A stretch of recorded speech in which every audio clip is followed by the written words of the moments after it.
on the phone, they can mute themselves. That would be great. Otherwise, we get to participate in your conversation, which is great. So this event today is part of a speaker series that's been going on. We're about halfway through over the course of the year. And our goal is, as part of our events that are sponsored by Google, and to promote materials transparency and the use of the LEED v4 credit.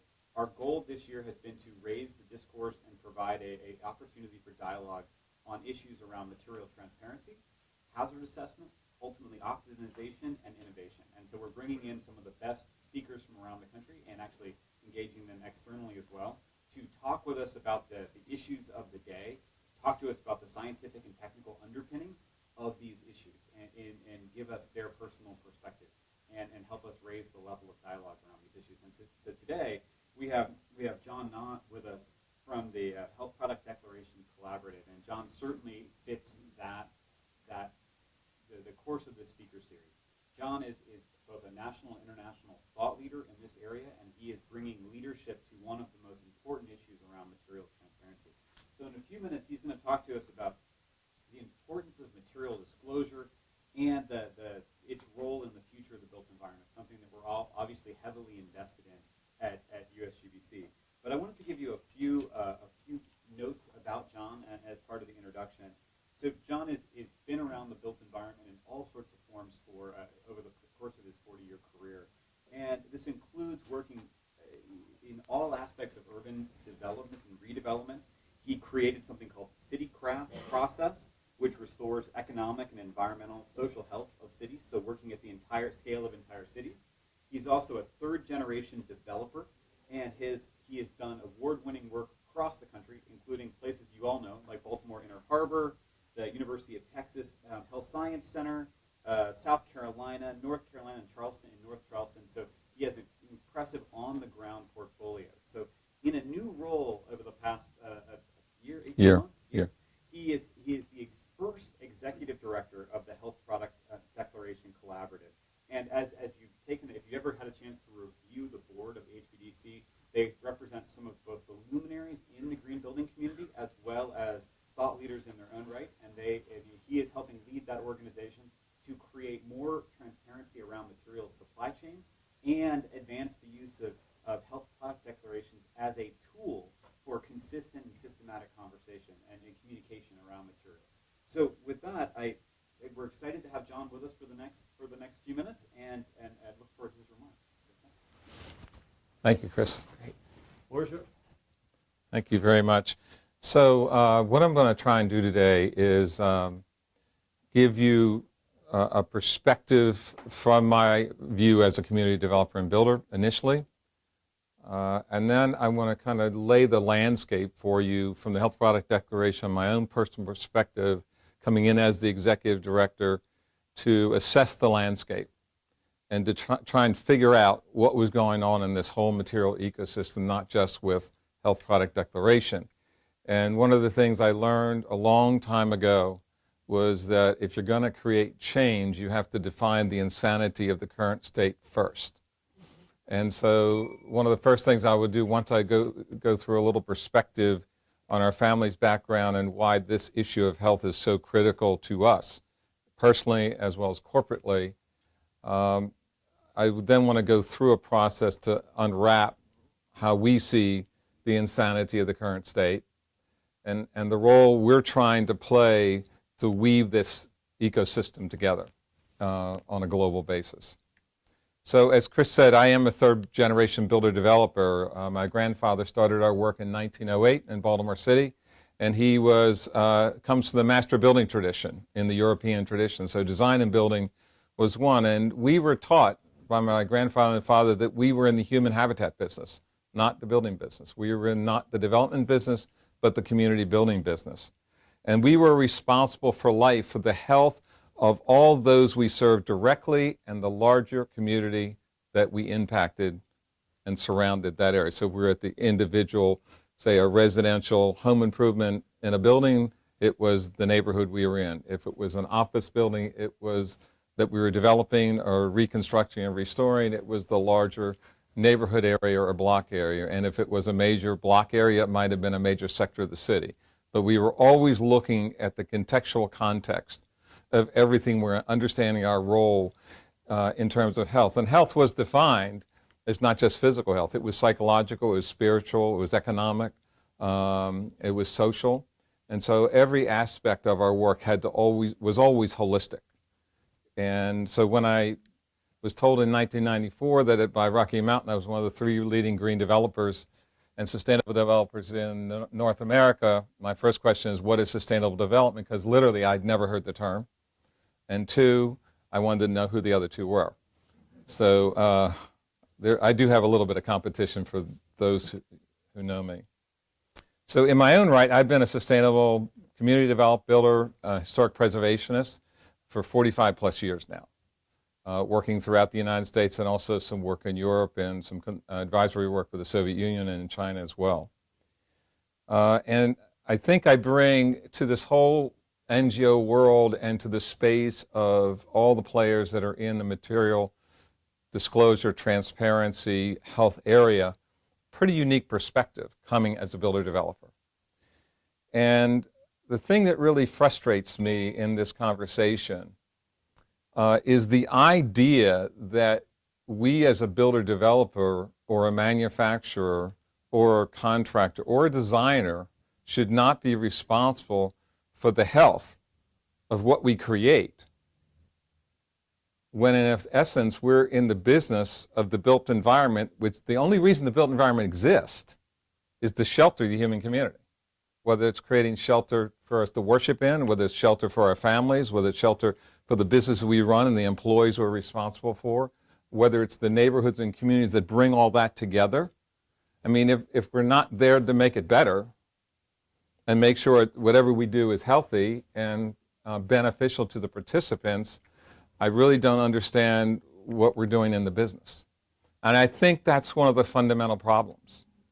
And it's not just architects or building, it's all of us in the business. We have gotten to such a focus on short-term efficiency and production in whatever business we're in, and we've gotten to the issue of money as the measure of everything, and mostly short-term. A lot of our businesses have become essentially cash flow machines. They lose their mission and value focus. And I think that one of the things that you'll see in the handout from the Health Product Declaration, which I'll get into a little bit later, are a set of 6 core values and guiding principles that the Health Product Declaration is being guided by. These are not my principles. These are formed by the board, myself, and our staff, the Health Product Declaration. I've been there a year, since May 1st, so I'm like 2 days from my first birthday as the executive director. And what I will say is that I know of very few organizations who formed as part of their core definition of who they were to use the word collaborative in their corporate title. And when I was approached about taking this position, one of the conditions I made, and the board was certainly celebrated because they're the ones who picked the name, not me. I am so sick and tired, and Sandy Wiggins, who I've known for years, is back here and a real leader in the sustainability movement. I'm so sick and tired for the last 35 years of all the insane competition in the sustainability world. We got enough enemies outside our world, okay, that don't want us to be successful. Why we're eating each other's children and competing with each other, I have no idea. But the one thing I was not going to participate in once I decided to move into this space, because of being a builder-developer with a family that was so focused intensely on health as a core component of our work, that the most unhealthy thing we could do is not bring the ecosystem together. That is the most unhealthy thing. And we would not serve our mission long-term, we would not serve each other, and I have 8 grandchildren, and I wouldn't be serving them very well either. So I want to give you that context because it is pretty critical for you to understand where I'm going in this presentation. So as you will see through this presentation, you'll see this image of a coral ecosystem, a coral reef ecosystem, and that is kind of the analog that we're using for the Health Product Declaration. And as just an overview, what I would say is our view is that the way the material disclosure ecosystem is working is that we have, if you look at the coral reef ecosystem, you have the coral structure and then all the other species that are connected and fed by that structure. And if you were to put a name of third-party verifiers and the 40-plus certification groups like Lead in the World, and then 15 assessors like Pharos and Declare and others, and then 7 or 8 major product libraries plus many others, and then 450 eco-labels and everything else. What you would see is if you were to put those names on all those different species, but get rid of the coral structure, that's what the ecosystem looks like. Nobody's talking to each other, nobody's supporting each other, nobody's feeding each other, and nobody's seeing themselves as an integrated whole. And I mean, that's, when we came into this system, that's what I saw. And that's what I talked to my board about some shifts we made in the last 6 months or 8 months, which I'll describe. Let me see a show of hands. Anybody had, those are here in the room, anybody have a sense that that is what's going on? Yeah, it's a pretty crazy place in a lot of ways. And it is a global system. What's really crazy, on top of that, if you look at the manufacturing world, who we're trying to support, we've now moved from a regionally based manufacturing economy to a national and then a global economic system over the last 40 or 50 years. And we've also at the same time moved to just-in-time inventory, and we've moved to lowest point of purchase at any given time for any product. And so what the big surprise to me when I got into this space was 2 things. One was how many manufacturers were no longer manufacturers, but were what I call systems integrators. Somebody else was making all the parts and they just put it together. So they weren't original manufacturers. And 2, how many manufacturers had no clue what was in their supply chain. So if you're doing ingredient disclosure and you're trying to understand, if they don't know, we surely don't know. And I think the third thing that surprised me was this discussion of liability. I'm a builder developer. There is no one. Are any builder developers in this room? Okay. Yeah. Sandy, is there anyone that holds more liability? We own everybody's liability. The architects, the engineers, the manufacturers, the subcontractors. I'm not saying they don't have, but we are the direct interface with the client.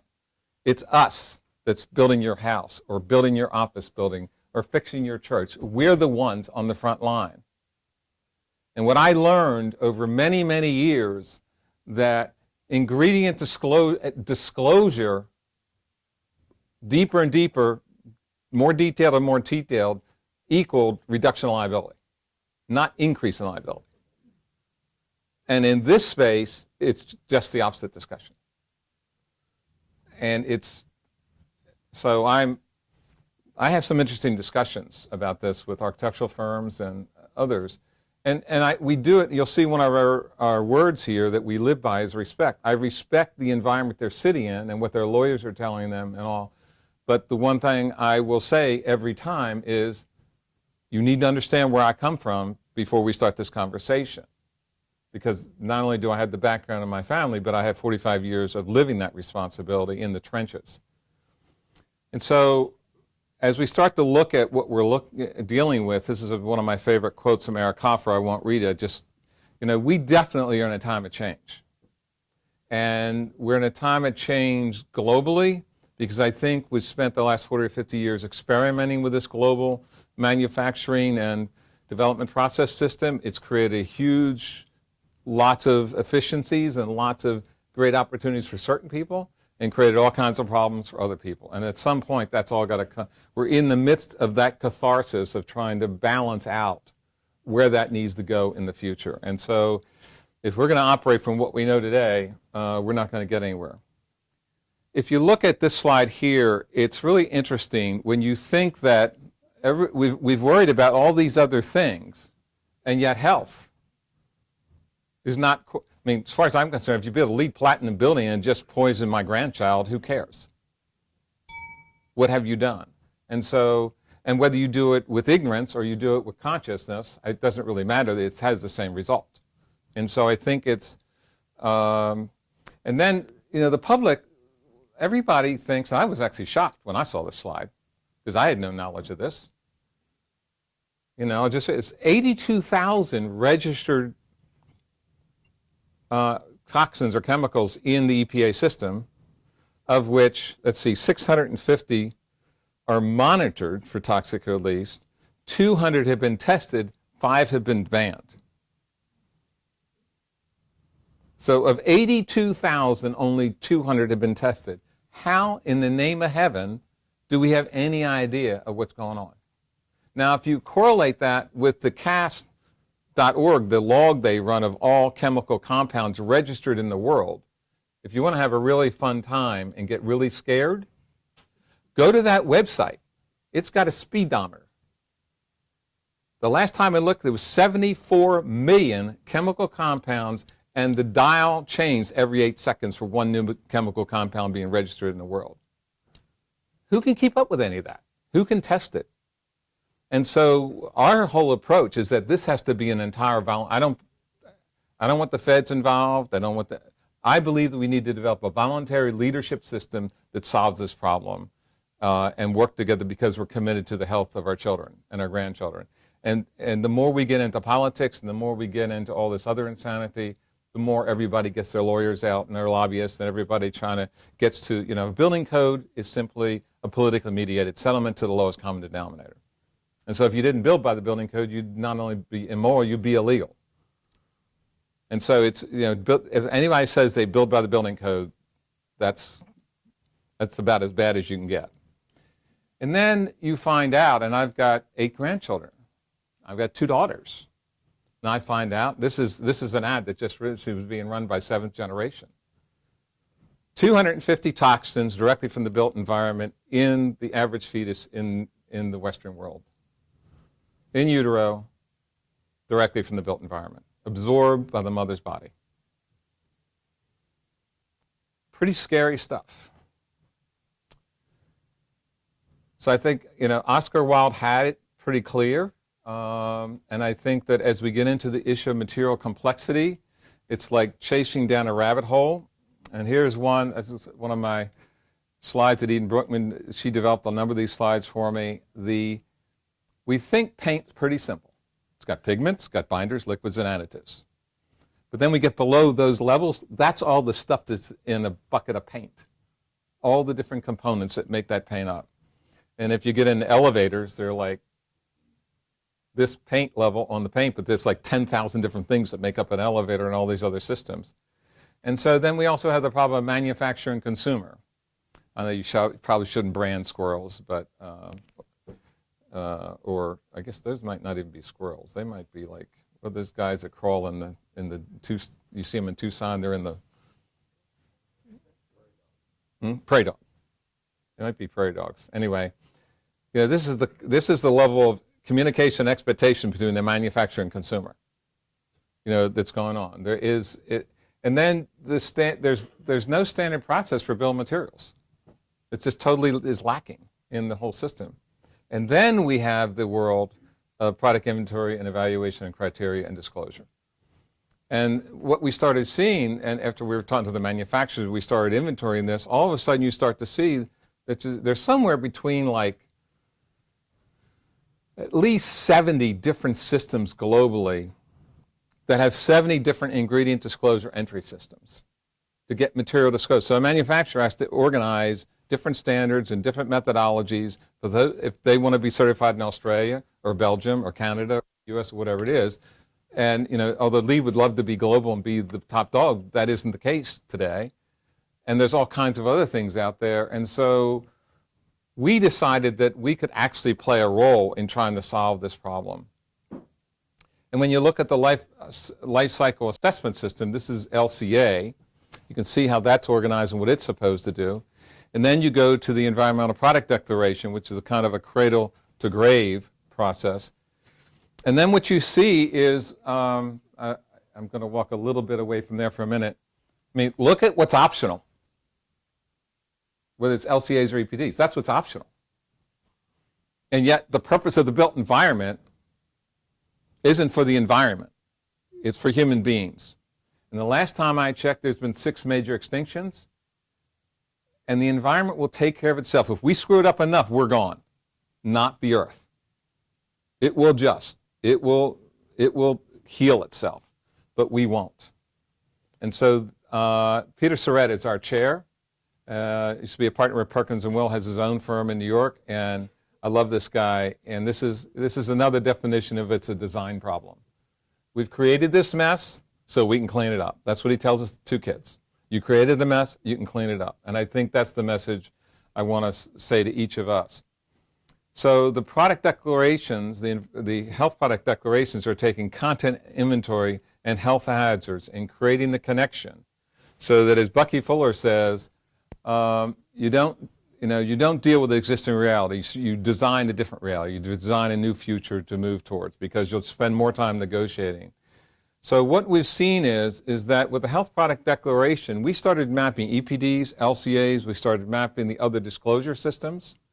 And what we started to see was that there was almost an 80 to 90% overlap with the information that was being requested. So when we started talking to Declare or Cradle to Cradle or Pharos or these other systems, we started seeing that there was no reason for everybody competing with each other.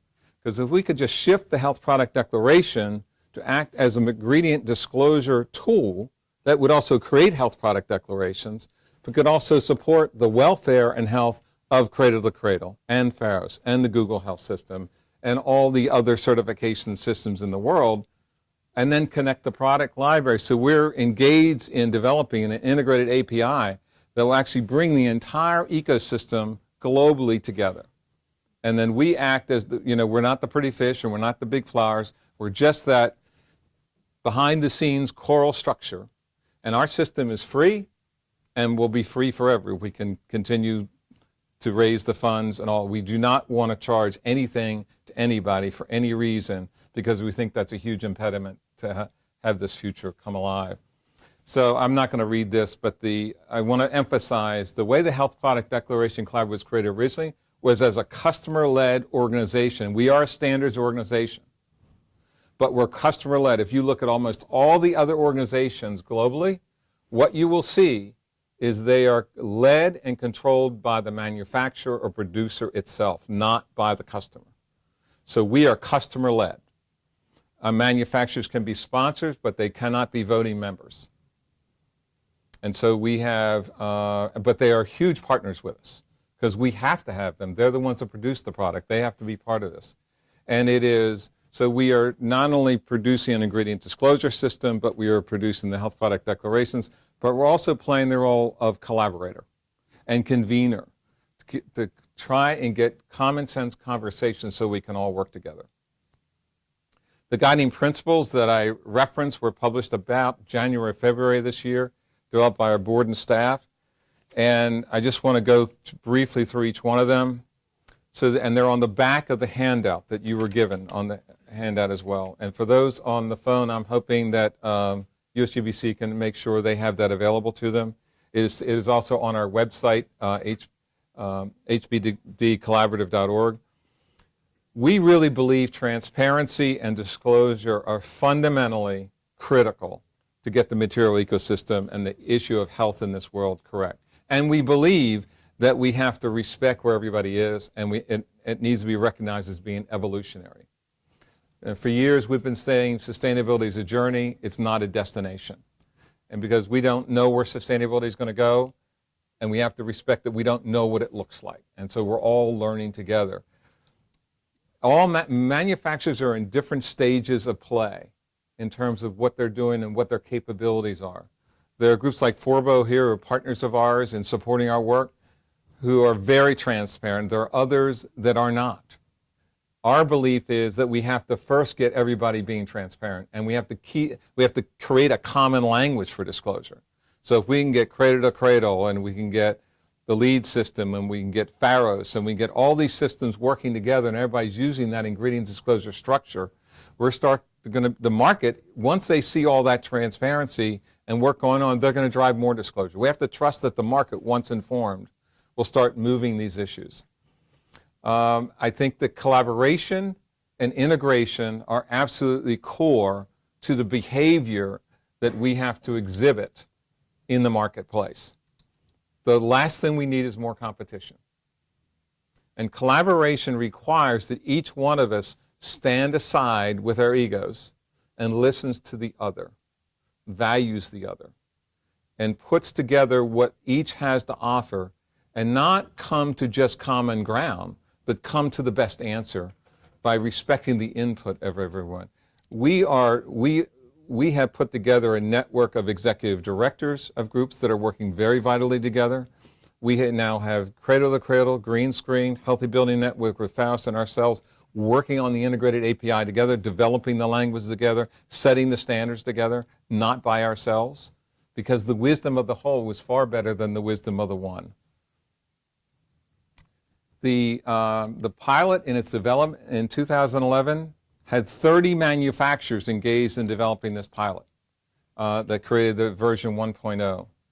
We now, at USGBC in Philadelphia, we launched the Manufacturers Advisory Panel, and that panel now has 53 manufacturers globally acting, and there's a 25-person coordinating board, and there's hundreds of other manufacturers there, but this is the body that's really intensely involved in managing the collaborative and bringing them into the system. The Health Product Declaration, this is what the declaration looks like. You can see that on our website. It's creating a consistent language for product content reporting. It's an inventory tool, and one of the fascinating things we're seeing with manufacturers as they're going through our system, we're now an online, fully integrated system connected to the chemical databases and all the screening information globally. What we're learning is a lot of them just don't know the questions to ask. And by using this tool as a learning and research system, we have manufacturers that are taking this offline, actually researching new products and new techniques to figure out what products they're thinking about creating and what elements, and they can in advance screen out certain components. We know that there are products that are made with certain adhesives and compounds that we have no alternative for today, that they just need to be eliminated in some cases, but there is no alternative. We need to create a safe place, an environment where manufacturers can work with us together to work through that and not be criticized. And I think this is, as the national leader for Urban Land Institute for years, one of the great understandings at Urban Land Institute, you create the big tent with everybody in it, and you create a safe place for conversation. No one gets shot, no press is in the room, and nobody's wrong. And you evolve a future together. And then it's a format for screening content for health hazards. We are definitely focused on the hazard versus the risk side. I've had this discussion over and over. There's a lot of lawyers and legal advisors to firms who get involved in this issue, whether manufacturers or designers. This is not the collaborative, I won't say it's a collaborative opinion, this is my personal opinion. I think it's a ruse. I mean, risk is pretty subjective, and it's just, I was having a conversation with a certain manufacturer, and they said, well, we've determined by certain conditions, even though there's a bad thing in the product, that there'll be no exposure because it's contained. I said, what happens if a kid is in this environment and decides to chomp down on it and chew it? Well, that'll never happen. That's not supposed to happen. I said, well, I don't know if you had any kids, but they do crazy things. And so I think that our system sets the hazard and says that there is a hazard. It doesn't say it's exposed. And the manufacturer is able to describe in their disclosure what their view of that is. But to go down that route is simply it's confusion. And I think what the marketplace doesn't need is confusion. We need to come to some common agreement, and the hazard issue is third-party verified, and it's already set out. Risk is like all over the place. And so my view as a builder-developer, as long as I know what's in the product and I know the potential hazard, I can make the judgment. We always informed our customers, whether it be commercial, institutional, residential, we always informed them of any of these things so they could make a decision. And so I think it's something that we need to focus on. And then the Health Product Declaration, you can publish online, which is a free online tool. We are not maintaining health product declarations in our own library. We made a decision that we wanted to support the other libraries out there, which I'll show you in a minute. Again, looking at this entire ecosystem, so if we've got people who are in the business of housing libraries like Suites and their Green Section or Green Wizard and a number of the others, Green Spec, we should not be in that business. And we should be supporting them and integrating. So they're also integrating into the integrated API. And one other point, we are in the process of developing a third-party verification. I don't know if this is completely true, but I believe it to be true. We do not require third-party verification, health product, but there are a number of manufacturers asked to have a third-party verification system. What we discovered as we looked into it was that the way third-party verification is going on in the world today in different settings is you have these different companies and organizations that develop their own third-party verification. So each one is a different kind of thing. They do it a different way. And what we decided to do is, could we get those 7 major ones together? And could they agree? And we're actually working through a system now that hopefully, we're hoping it's going to be May. It's not going to be May.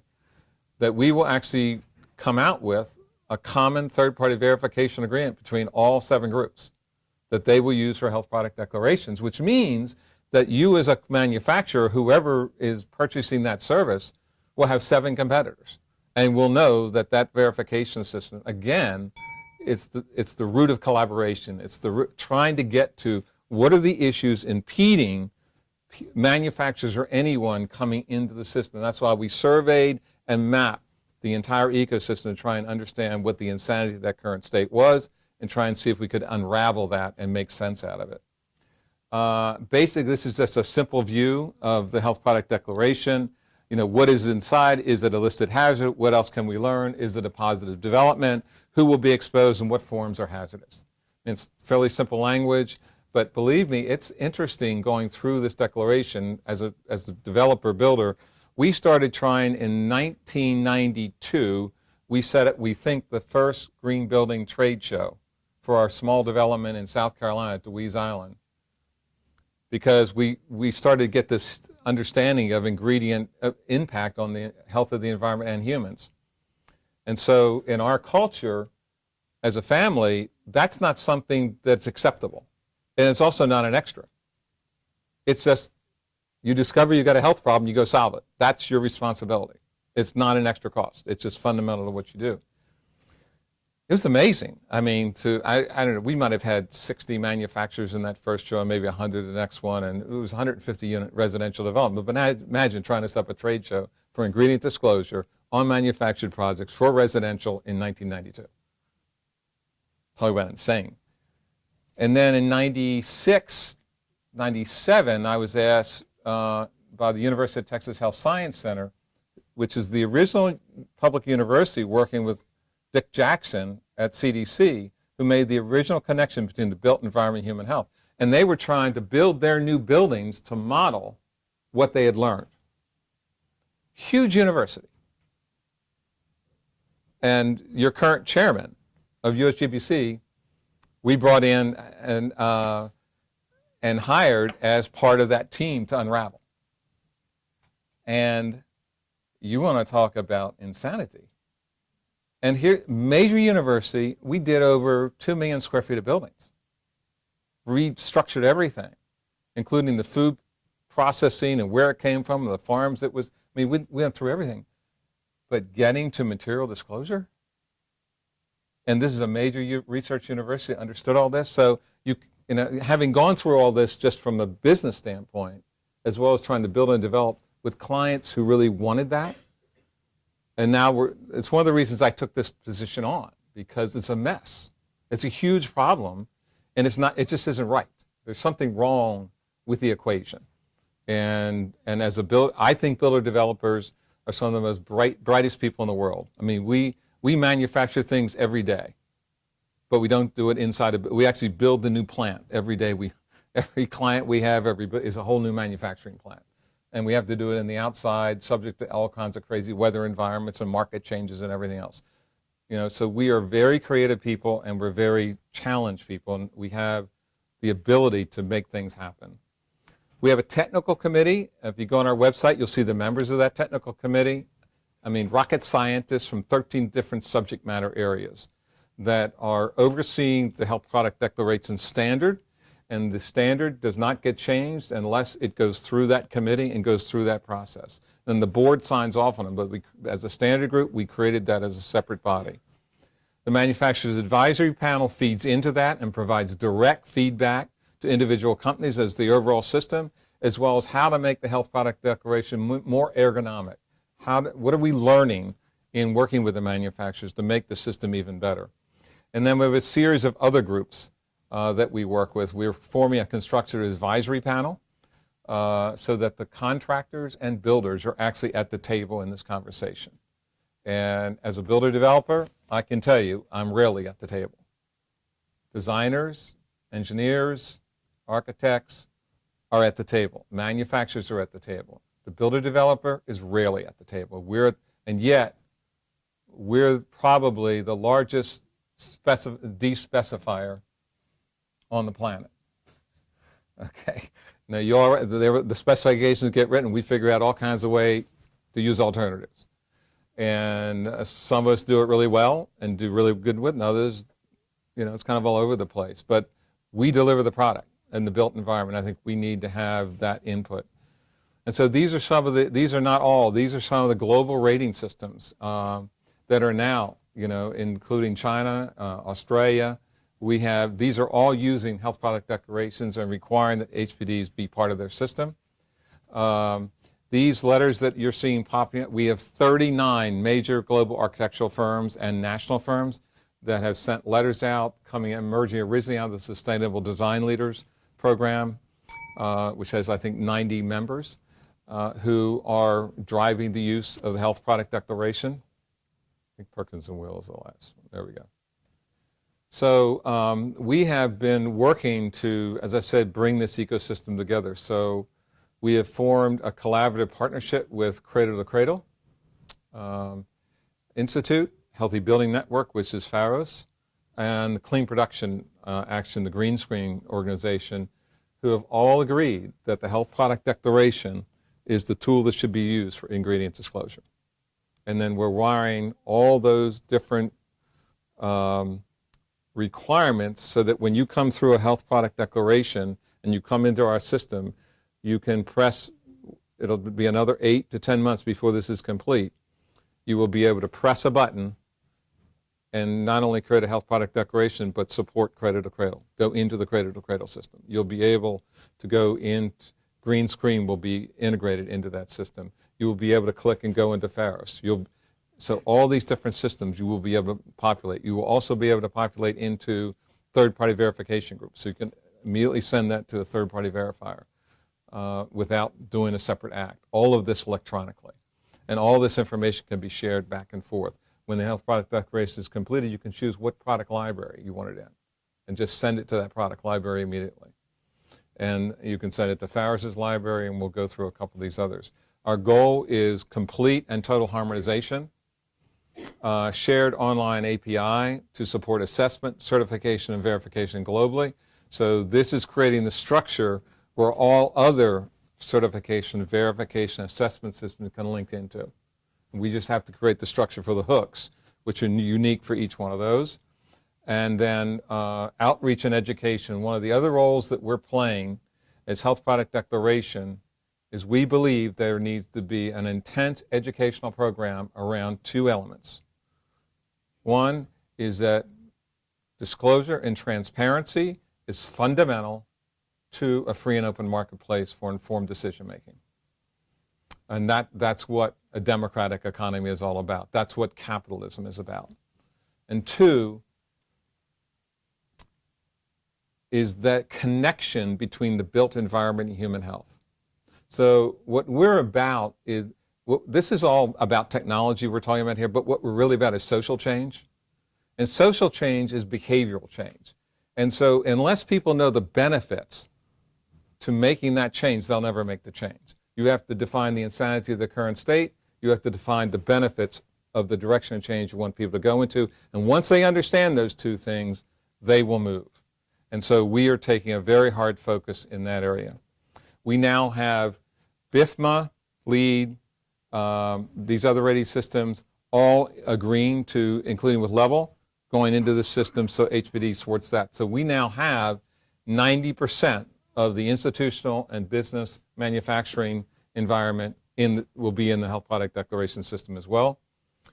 These are the product databases that have agreed. I've talked about the third-party verification. These are the groups that are involved in the third-party verification quality assurance protocol that we're developing. Other collaborators, the Sustainable Purchasing Leadership Council, which is a new group that's actually integrating the purchasing directors for the largest purchasing organizations on the planet. Healthcare organizations like Walmart, Staples, all these organizations, and creating that. Google, Healthy Materials, they're switching their 8,000 to 10,000 product material disclosure system to Health Product Declaration. And that will probably be accomplished within the next year and a half. They've already, the other day they were at 77 or 100, but I mean they're aggressively, and we're now doing training systems. And of course we have the LEAD credit with USGBC that is part of that as well. So, the learning process is ongoing, the collaborative process is ongoing, and, the way to support the Health Product Declaration, we will be launching our membership. We have a membership organization, but we're going to restructure it, and we're going to launch the Health Product Declaration, the HPD Guild, and it'll be launched in the next couple months. Our objective is to have a membership organization that never has a meeting. And this is another collaborative model. Our intent is to have members around the globe in every professional, technical, and trade group in the world, like AIA, ASLA, IIDA, ASID, you just go on and on, all the different organizations, engineering groups, the American Bar Association, whatever it is, who affect the built environment. Their members will form HPD guilds, or just little committees within their organization, and we will support them with educational resources to help train their profession in the role of health product declarations, the connection between the built environment and human health, and the importance of ingredient disclosure and transparency to the health of the built environment. Those are the three roles that group will play. Over time, what will hopefully happen, just like ULI grew its district council system, we have no intent of having any organizational membership for local meetings or national or global meetings. We want to support USGBC. We want to support AIA. But we believe that we have to create a new member. Nothing exists like this in the world that I know of. We've researched it pretty hard. It's going to be $100 to $125 a year to be a guild member. And as you join, if you all want to become a member today, just go to our website and click on PayPal and send us $100. Our objective is to have 5,000 members by the end of this year.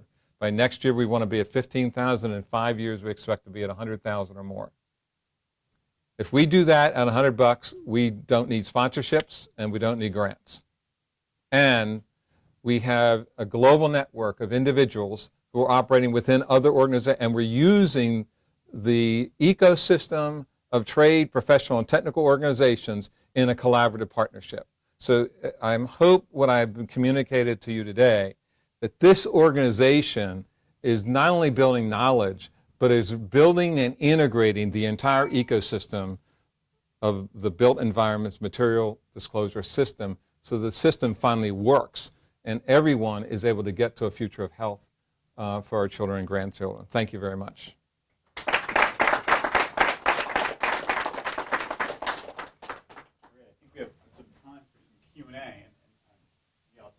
Prerogative now to go back to the beginning of you. So first, thank you, John, for giving us a lot of things to think about. One thing that you said that caught my eye back at the beginning was you were talking about this difference in risk, in how disclosure is understood in the general land development business versus manufacturing.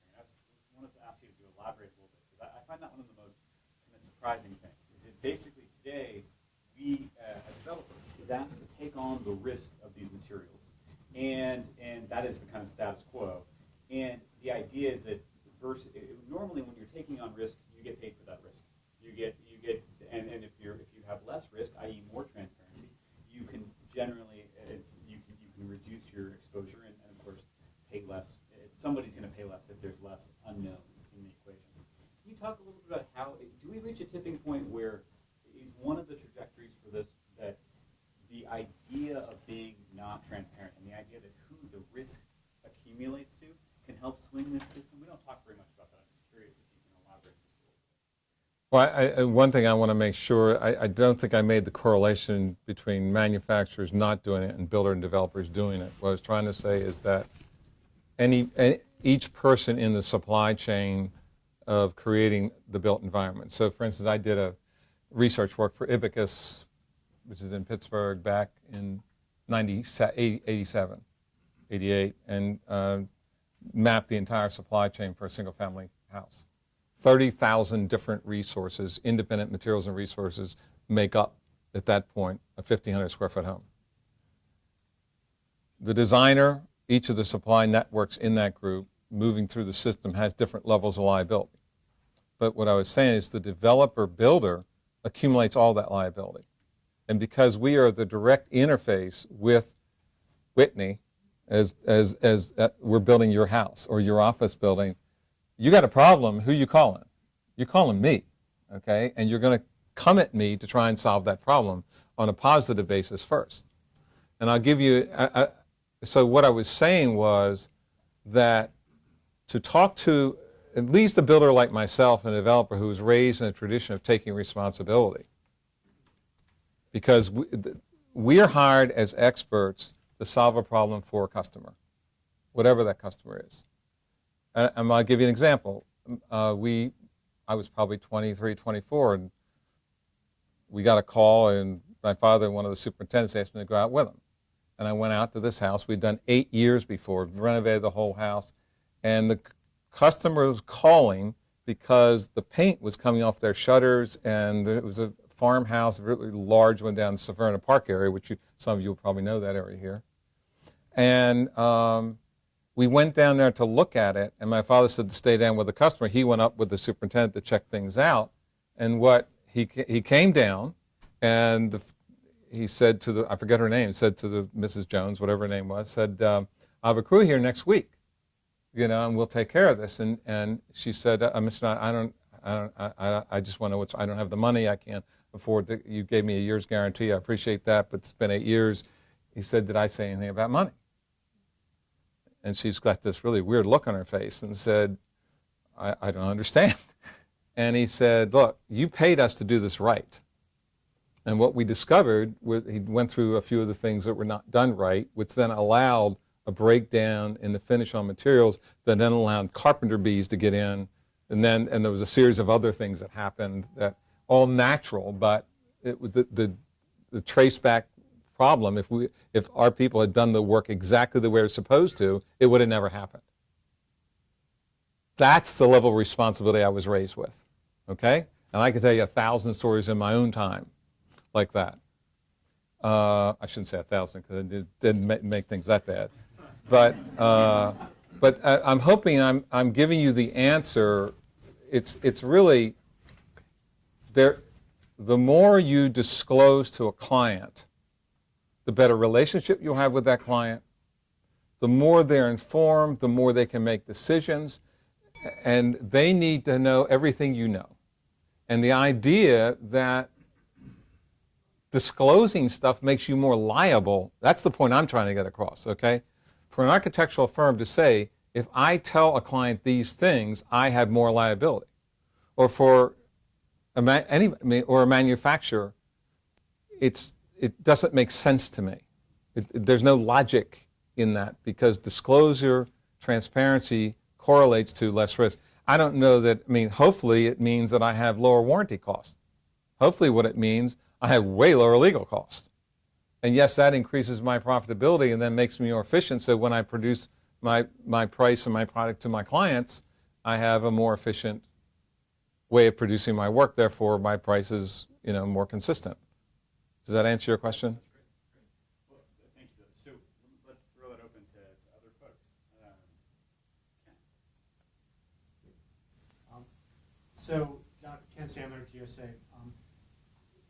So I understand the arguments in favor of transparency, and I think most people here do, but I don't understand the arguments against transparency. And so are there reasonable concerns you're working through with the manufacturers? You mentioned liability, I presume proprietary information. Well, for instance, and Roger might be able to help me with this. In California, there's a Proposition 65, I think it is. So there's a requirement, there's a whole disclosure thing. I'm not sure exactly how Prop 65 works. And that we were actually been currently working with one of our board members and one of another design firm as well on a huge project in California are requiring health product declarations, which require disclosure. And under Prop 65, their internal legal counsel is saying, well, if we put that out there, and it's like I think in our system we have the way we set our hazard, we use hazard, so we're saying it's potentially a hazard. We're not saying it's a risk, we're just saying it's a hazard out there. And if something were to happen because they disclose that, then they would have a reason to sue that design firm for that. And I said, well, so the discussions I've been having with him, listening very carefully is, well, doesn't that law already exist? And, Brendan? No, I had a question, which is a follow-on to that. I think the point that you just made is excellent. I'm Brendan Owens. I work here at USGBC. I guess the question that I had is, as a follow-on, one of the things that we've been encouraged by over the years is how successful the toxic release inventory has been at spurring voluntary reductions in releases of certain regulated chemicals from a manufacturing perspective. It's a voluntary program that was initiated 20 years ago, and over the course of its initiation, releases of toxic emissions went down 60%. I guess the question that's springing off of that, with Ken's as a backdrop, in the conversations that you've been having with manufacturers, do you get a sense that they're going to clean things up before they ever disclose, and we'll never know what the actual shift is going to be? And if that's the case, obviously that's not an outcome that we're necessarily going to be sad about, but do you have a sense of what level of transformation is going to occur before product manufacturers start to disclose? It's all over the place. I don't see any pattern at the moment. I mean, I've been in this a year, so for me to even say there's a pattern after years experience, I think would be crazy. But I do think what I am seeing is that some of the fear that exists because of lack of knowledge. So if you don't know what's in your supply chain, or you don't know what questions to ask, you're going to by nature, And so I think what our system is doing is allowing people to disclose, to start in the process where they are. And what we're seeing is there's a limited amount of disclosure, and so when they take that next step, they actually go back. Now they go back to the supply chain and say, I need answers to these questions. And then the next step, we're getting a 200% increase in disclosure, and then they're learning more. And I think what we're trying to do is, one, drive to disclosure as a behavior. That's bottom line. There has to be disclosure. And the more disclosure you have, the more transparency you'll get. It creates a market condition, because the more information that's out there and the more consistent we're wiring all these organizations and tools together, the more the language will be the same and the standards will be the same. As that happens, you're going to force more disclosure. But in terms of going back to Prop 65, I think that the manufacturers have some concern because of our litigious society. I mean, we're just a crazy litigious society. And so I think we have to respect that. But in the case of Prop 65, you go to the airports, I mean, there's signs everywhere. This Prop 65, this here, Prop 6. I mean, it's gotten to the point where it means nothing. Okay, so I'm not so sure it makes any difference. And did I answer your question? Because I got off on this one, and I'm not sure. Well, it sounds like liability is really the answer. I mean, I think liability, if I build a building, I got liability. If I'm concerned about liability, I shouldn't be in the business. But if I am concerned, my responsibility is to search out what I'm putting in the building and disclose that to the client. And in the whole sustainability world, when people said to me, well, my client didn't ask for green insulation, I said, did your client tell you what structural design for the building? Of course not. It's your responsibility as a designer and a builder to give the client the best you can give them for the value you can create, not to have them select it. And so I think if you make that conscious choice and then you disclose to them what you're doing in detail, someone's going to be sued no matter what. That's just the way our society works. So you can't eliminate that. But I will tell you that, I don't think in 45 years, I don't think there's been, I've certainly been in litigation. You can't be in business today without being in business in litigation, but there's not been one thing I can think of that related to anything around material health, building failure, or anything. Other than because if there were a problem, we fixed it. We didn't ignore it, and we didn't walk away from it. We just, like my father, 8 years later, said, it's our fault. And I just think that's the problem. What's the gospel say? Before you go to church, solve the problem with your brother before you come to the altar. There's a lot of wisdom in that. Why take it to the courts? There's not a lot of wisdom in the courts. It's like Solomon, cut the baby in half, and now the baby's dead for both people. That's my view of it. So we got time for one or two more questions. John Zeidler from the community forklift. Just a question. When you started the presentation, you talked about there being 80,000 chemicals and only 200 have been tested. So we have a disclosure process in place. People are listing what's going in, but how do we evaluate what's the next step to getting us to actually evaluate the health impacts of? That's the whole purpose of the Health Product Declaration. It doesn't exist. That's the whole purpose of the Health Product Declaration is to get more and more. We get the manufacturers into the system. There's a chemical database that has 74,000 million chemicals in it. It has independent third-party verified information on what elements of those products and chemicals have hazards, and that's automatically populated in our reports. And as we do more and more of that, that's how it's going to happen. There is no system in place at all to do that today in the world. None. Two more quick questions. One from the web first. Yeah, we have a remote attendee asking, how will your initiative integrate the existing complicated eco-label world if you're only addressing health and not overall sustainability? What we are actually doing, we're actually doing overlays with LCAs, EPDs, and others, and we're basically bringing a common ingredient disclosure structure that brings all disclosure together, and then that disclosure then feeds any of this. Ultimately, you should be able to create an EPD, disclose, and then we can send it to an EPD developer. With that information, an EPD can be created, or an LCA. That's the objective. Let's quick in two more. I'm sorry, one there and one right here. Hi, Alexandra Cosmides, also with GSA. When we lease space to the outside world and from the outside world, from private developers, we require material safety data sheets. When I read those documents, I'm baffled at how unstandardized and self-reported they are. Is there any effort between HPDs to somehow take a look at those material safety data sheets and clean them up, standardize them? We are already taking a look at that. I don't know what's going to happen, but we are taking. I don't know that we would replace that, but we're looking at what information is provided. The thing that surprised me when I looked at LCAs, EPDs, and MSDS is the extreme variability that is existing, sometimes as much as on the same product and report 75%, which means you can't value the information you're getting. And so that's why our system has so much rigor in it, is we're trying to build that. And the only way you're going to get that rigor is to create all the smart people that are Cradle to Cradle and Green Screen and others to be part of the system. As they're part of the system, this information is getting really good. I mean, really good.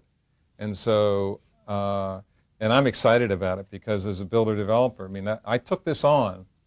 I'm a builder-developer. I'm also a fairly good strategist. but and I've led a lot of NGO initiatives, but not as an executive, usually as chair or founder, never in the role of executive director. It's a very different chair. But I got to say, the board I have is, I mean, if you look at our board of directors, it's like rocket science. It's in all these different professions.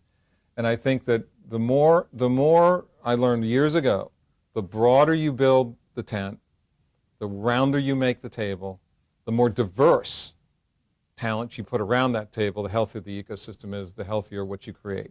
And we are creating an extraordinarily broad table and welcoming everyone, and we live these principles internally and externally. We will have everyone working with us. And that's where we'll get to the right answer. One last question. Question, going back to the data side, are there plans to complicate data to allow crowdsourcing or problem solving? Yes.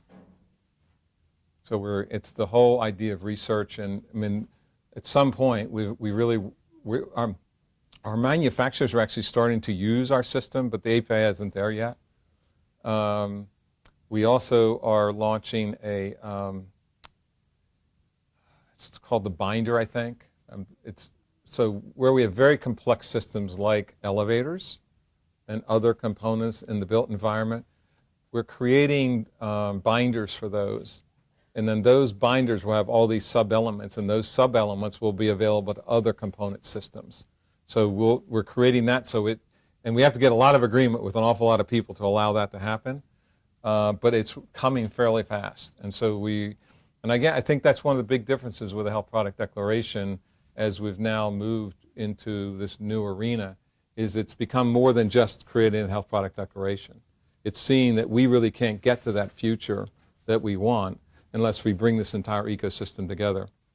And then somebody takes the role of being collaborator, and the person who's taking that role is trusted as that.